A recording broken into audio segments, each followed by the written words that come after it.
ओम शांति। आज 17 अप्रैल 2024 के बाबा के अनमोल मधुर महावाक्य सुनेंगे। आज की बाबा की मुरली है पढ़ाई और याद। बाबा कहे तुम बच्चों को बहुत निश्चय बुद्धि होकर ये पढ़ाई पढ़नी है। पढ़ाई में कभी भी संशय नहीं आना चाहिए, क्योंकि तुम जानते हो तुम्हें पढ़ाने वाला बेहद का बाप है जो ये वंडरफुल पढ़ाई पढ़ाते हैं। साथ ही साथ बाबा कहे तुम बच्चों को निरंतर याद में रहने का अभ्यास करना है, क्योंकि माया सबसे पहले याद को ही भुलाती है, फिर आसुरी मत पर चलने के लिए प्रेरित करती है। क्योंकि माया इतना सहज तुम्हारा पीछा नहीं छोड़ेगी। आधा कल्प तुम उसके साथ रहे हो, तो बाबा कहे तुम बच्चों को बहुत बहुत खबरदार रहना है। यही अभ्यास करना है कि निरंतर बाबा की याद बनी रहे और बाबा की श्रीमत पर निरंतर चलते रहे। सुनते हैं आज के बाबा के अनमोल मधुर महावाक्य। ओम शांति। मीठे बच्चे, ये वंडरफुल पढ़ाई बेहद का बाप पढ़ाते हैं। बाप और उनकी पढ़ाई में कोई भी संशय नहीं आना चाहिए। पहला निश्चय चाहिए कि हमें पढ़ाने वाला कौन है।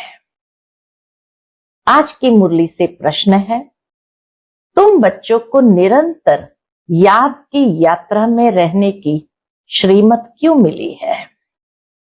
उत्तर, क्योंकि माया दुश्मन अभी भी तुम्हारे पीछे है।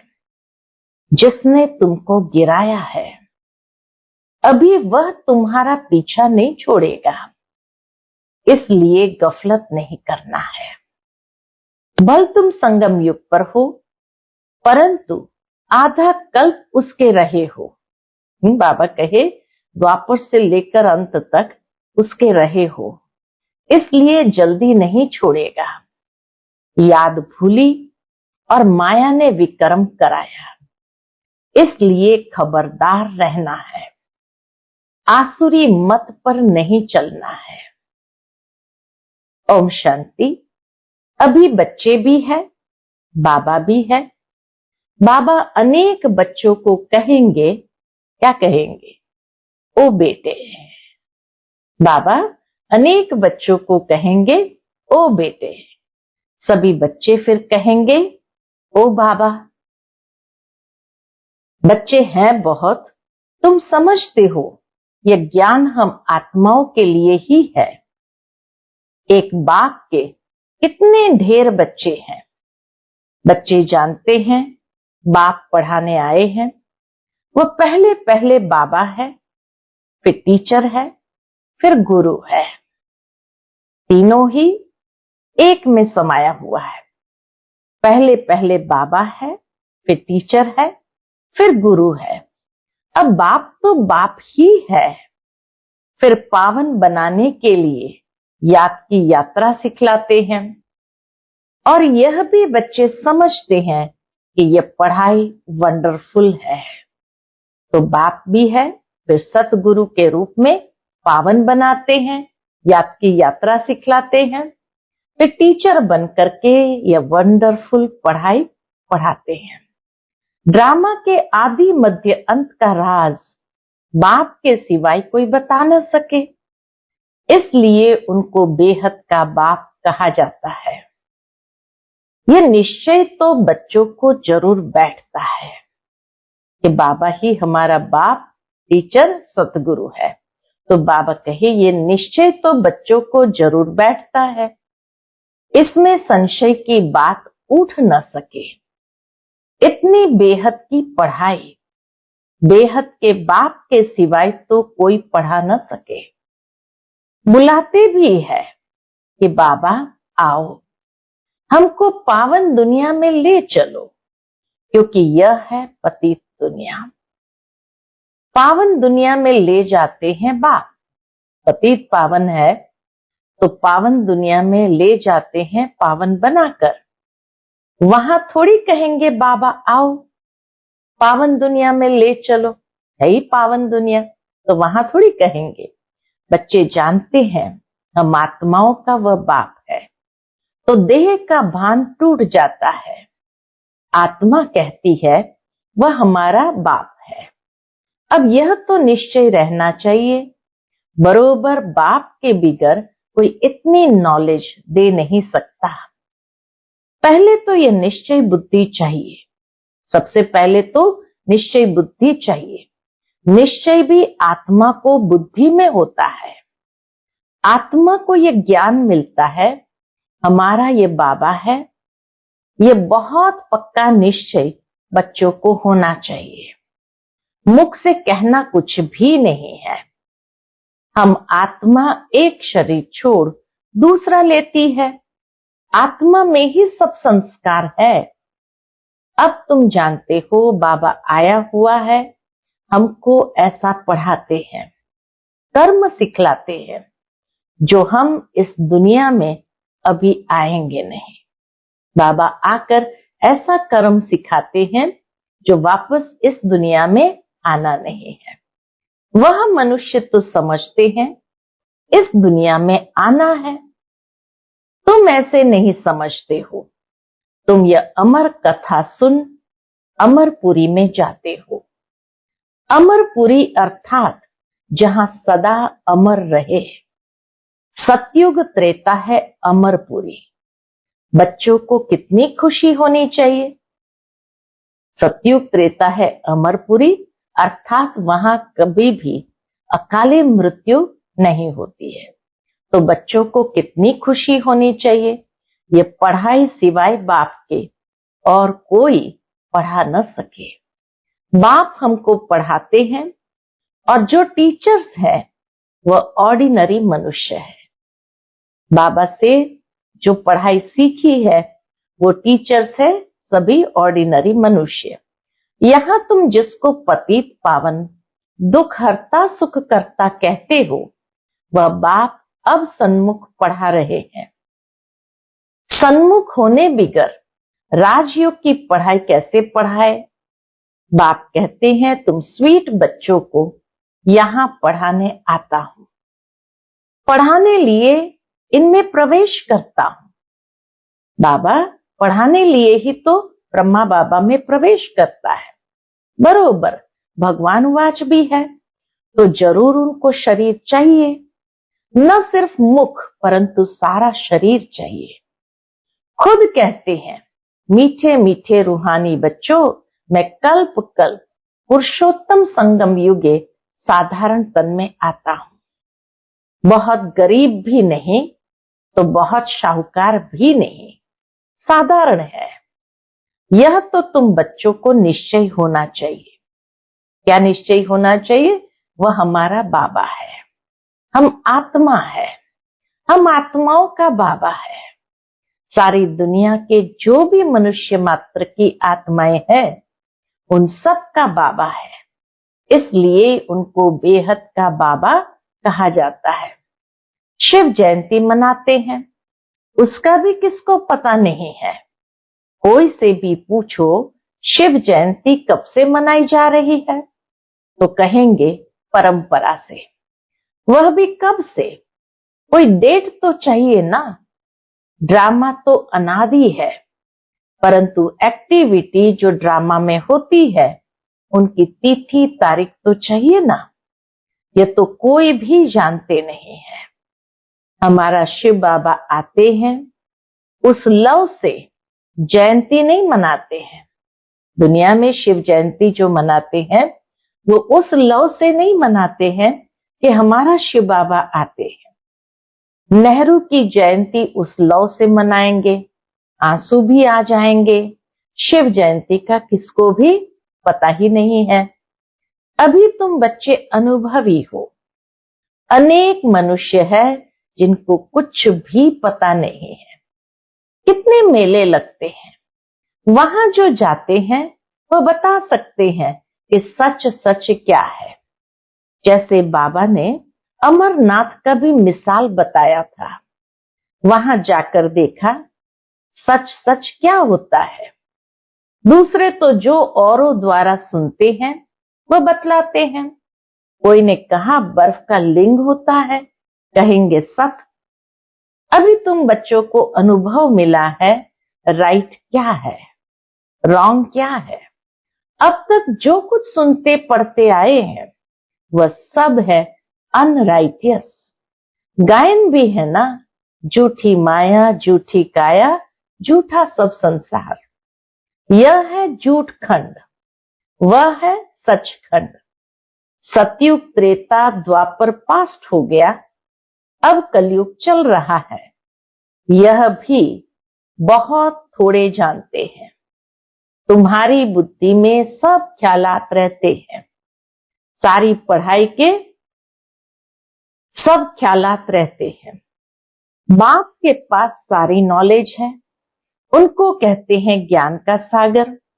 उनके पास जो नॉलेज है वह इस तन द्वारा दे हमको आप समान बना रहे हैं। बाबा के पास जो नॉलेज है वह हमें दे आप समान बना रहे हैं। तुम अब आए हो बेहद के बाप के पास। वह जानते हैं मुझे बच्चों को आप समान बनाना है। जैसे टीचर आप समान बनाएंगे नंबरवार होंगे। यह टीचर भी ऐसे कहते हैं नंबरवार बनेंगे। मैं जो पढ़ाता हूं यह है अविनाशी पढ़ाई। बाबा जो पढ़ाते हैं यह है अविनाशी पढ़ाई।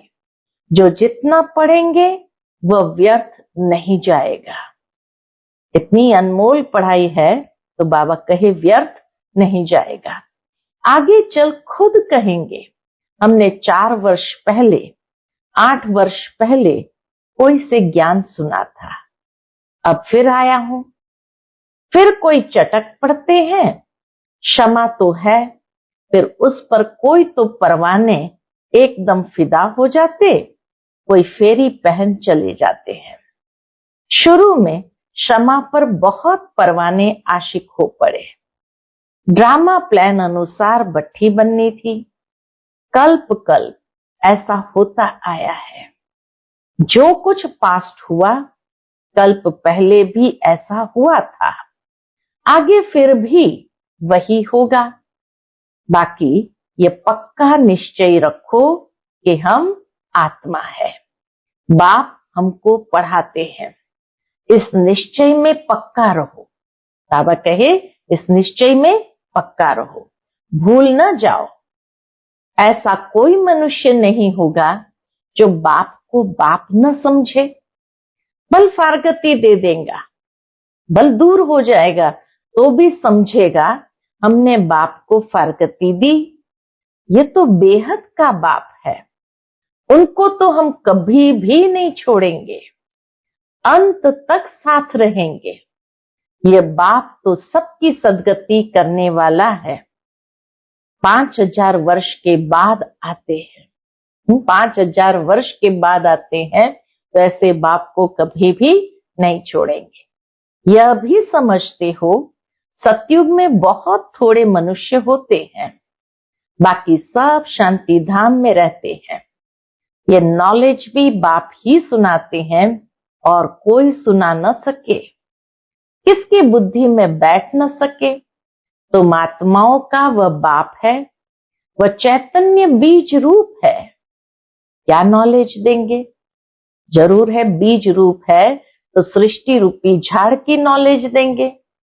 रचता जरूर रचना की नॉलेज देंगे। तुमको पता था क्या कि सतयुग कब था, फिर कहां गया? अभी तुम सामने बैठे हो, बाबा बात कर रहे हैं, पक्का निश्चय करते हो यह हम सभी आत्माओं का बाप है। हमको पढ़ा रहे हैं। ये कोई जिस्मानी टीचर नहीं है। इस शरीर में पढ़ाने वाला वह निराकार शिव बाबा विराजमान है। वह निराकार होते भी ज्ञान का सागर है।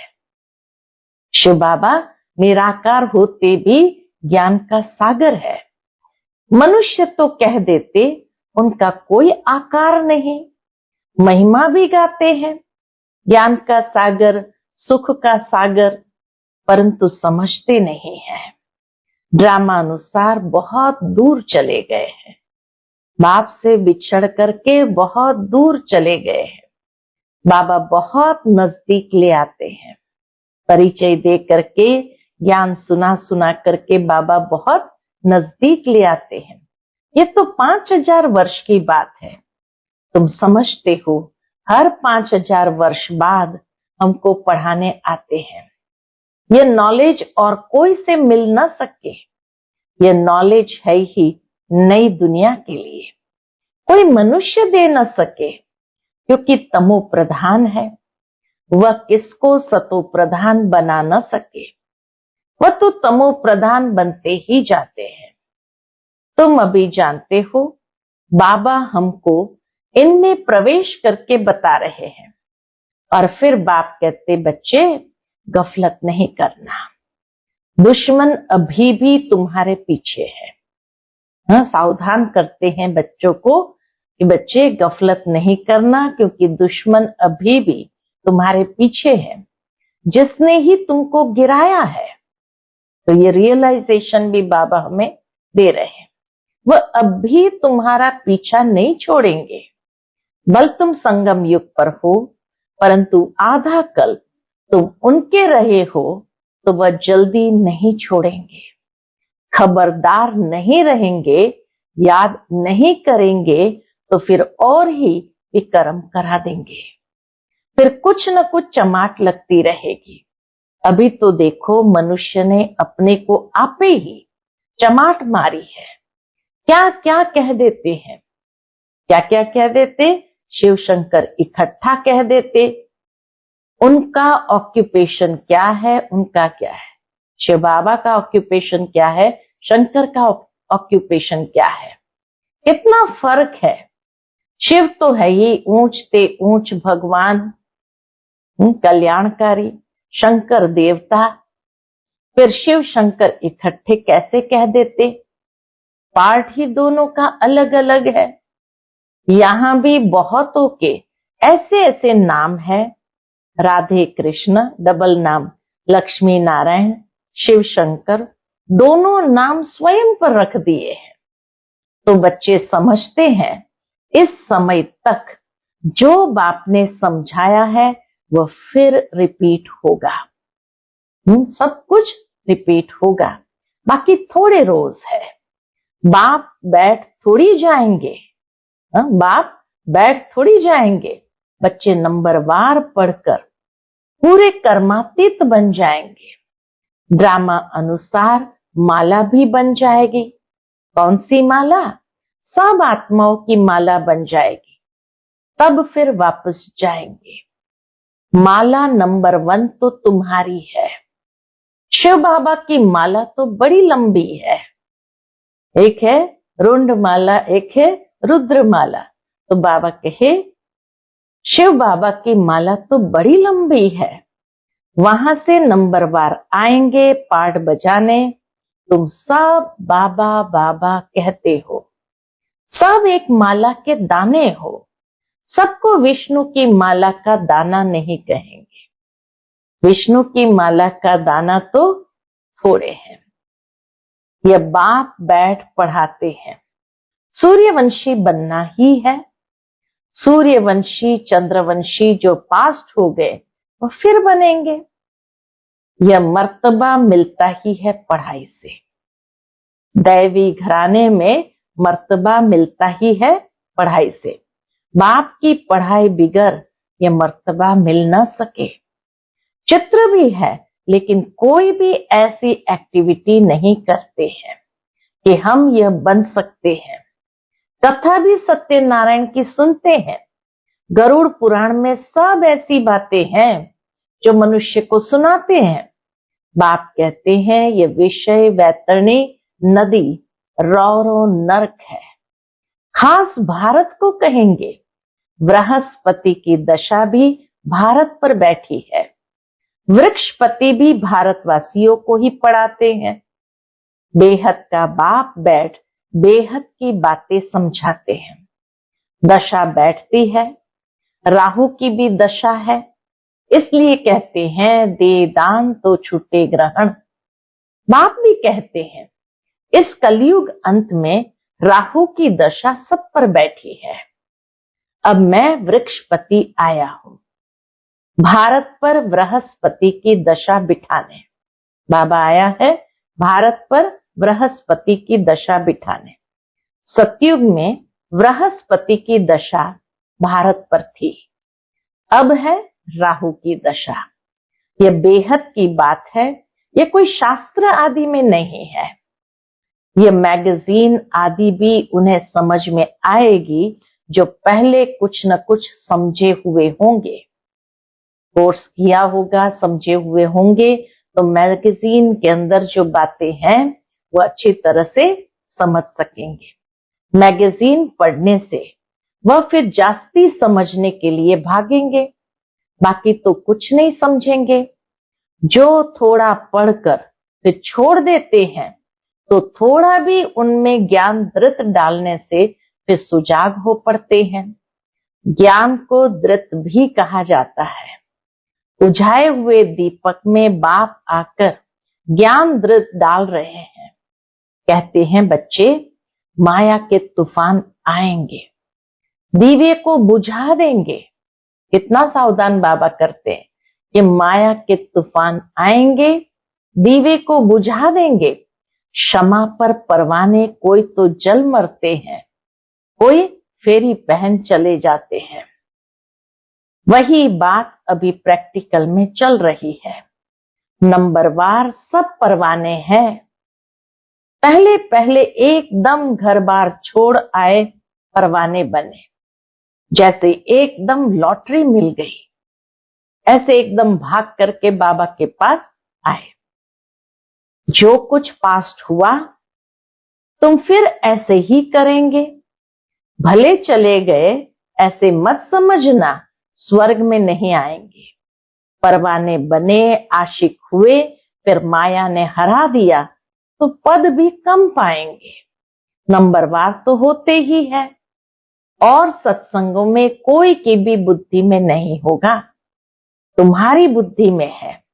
बाप से नई दुनिया के लिए नंबरवार हम सब अपने पुरुषार्थ अनुसार पढ़ रहे हैं।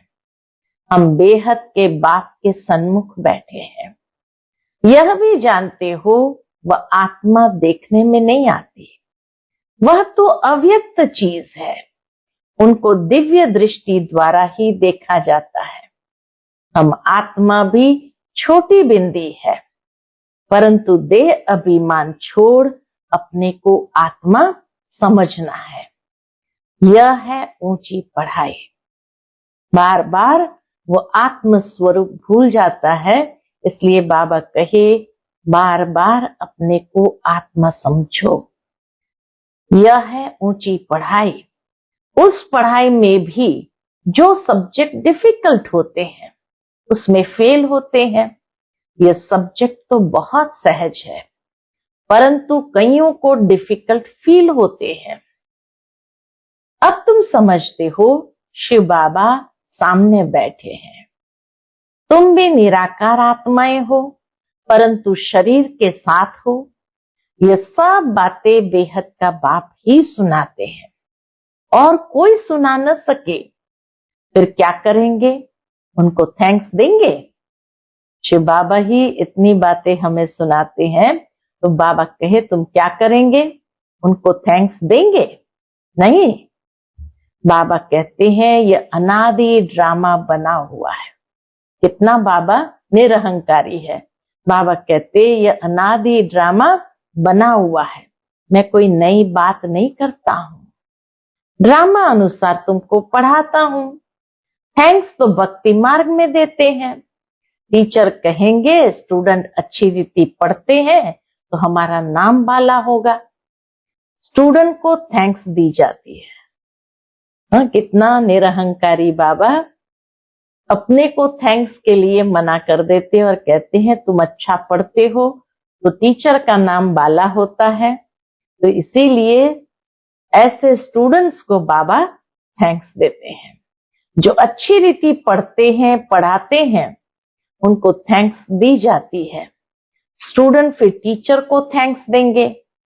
बाप कहते हैं मीठे बच्चे जीते रहो, ऐसी ऐसी सर्विस करते रहो, कल्प पहले भी की थी, कल्प पहले भी की थी, तो फिर से ऐसी ऐसी सर्विस करो जो टीचर का नाम बाला हो, सुप्रीम टीचर परमात्मा का नाम बाला हो। यही उसके लिए थैंक्स है। अच्छा, मीठे मीठे सिकिलते बच्चों प्रति माता पिता बाप दादा का याद प्यार और गुड मॉर्निंग। रूहानी बाप की रूहानी बच्चों को नमस्ते। हम सभी रूहानी बच्चों की रूहानी माता पिता बाप दादा को याद प्यार, गुड मॉर्निंग और नमस्ते। नमस्ते, शुक्रिया बाबा, शुक्रिया। आज की मुरली से धारणा के लिए मुख्य सार है। पहली पॉइंट, सदा नशा और निश्चय रहे कि हमें पढ़ाने वाला कोई जिस्मानी टीचर नहीं है। स्वयं ज्ञान सागर निराकार बाप टीचर बन हमें पढ़ा रहे हैं। इस पढ़ाई से ही हमें सतो प्रधान बनना है। दूसरी पॉइंट, आत्मा रूपी दीपक में रोज ज्ञान का दृत डालना है। ज्ञान दृत से सदा ऐसा प्रज्वलित रहना है जो माया का कोई भी तूफान हिला न सके। पूरा परवाना बन क्षमा पर फिदा होना है।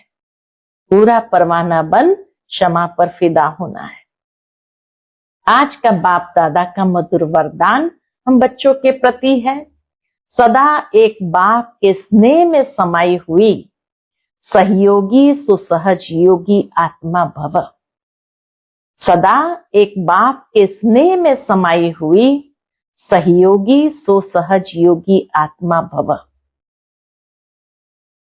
जिन बच्चों को बाप से अति स्नेह है, वह स्नेही आत्मा सदा बाप के श्रेष्ठ कार्य में सहयोगी होगी, और जो जितना सहयोगी उतना सहज योगी बन जाता है। बाप के स्नेह में समाई हुई सहयोगी आत्मा कभी माया की सहयोगी नहीं हो सकती। उनके हर संकल्प में बाबा और सेवा रहती है। इसीलिए नींद भी करेंगे तो उसमें बड़ा आराम मिलेगा। बाबा और सेवा, तो नींद भी करेंगे तो उसमें बड़ा आराम मिलेगा, शांति और शक्ति मिलेगी। नींद नींद नहीं होगी। जैसे कमाई करके खुशी में लेटे हैं, इतना परिवर्तन हो जाता है। आज का स्लोगन है, प्रेम के आंसू दिल की डिब्बी में मोती बन जाते हैं। प्रेम के आंसू दिल की डिब्बी में मोती बन जाते हैं। जिस तरह समुद्र के अंदर मोती कैसे सीप के अंदर समाया होता है, ठीक इसी तरह बाबा कहे जो बच्चों का अति प्यार है बाबा के साथ और वो प्रेम में आंसू बहते हैं, तो वो आंसू भी बाबा के दिल की डिब्बी में मोती बन जाते हैं, जिसको बाबा भी संवार के रखते हैं। अच्छा, ओम शांति।